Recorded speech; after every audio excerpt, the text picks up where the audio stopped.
I made this, and I put it in here. Pump down, bake out.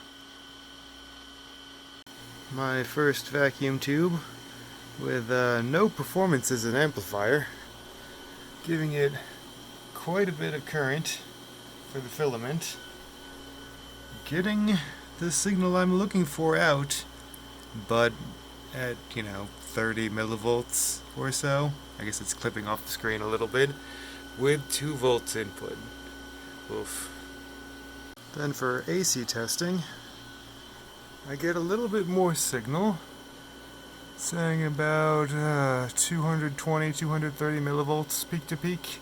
This with 150 hertz applied to it, but I'm able to use the high voltage to bias the anode, and it's very unstable. It's actually a little bigger now. It periodically drops out, and the chamber pressure has been rising since I started this one. I think it's breakdown due to the high voltage, but I can demonstrate that this is not just crossover noise by turning off the filament,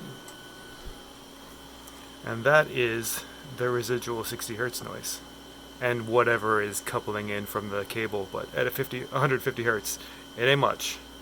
So signal gets through. If I turn it back on, it'll take a second to heat up. For some reason it tends to overshoot initially and then reduce, and I think this is the heater changing shape slightly and getting a little farther away from the filament, so it's only a little bit over the 60 hertz noise now. But the pressure's dropped, and then as it heats up again, the signal should start to return. Let's see a little bit there.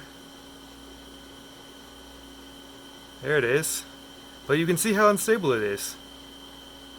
And this is still, 50 or 100 millivolts worth of change at 150 hertz with 2 volts applied. So it is not amplification, even though it's verification that I am getting some electrons to be liberated from that filament. Oh well, design number 2 is coming.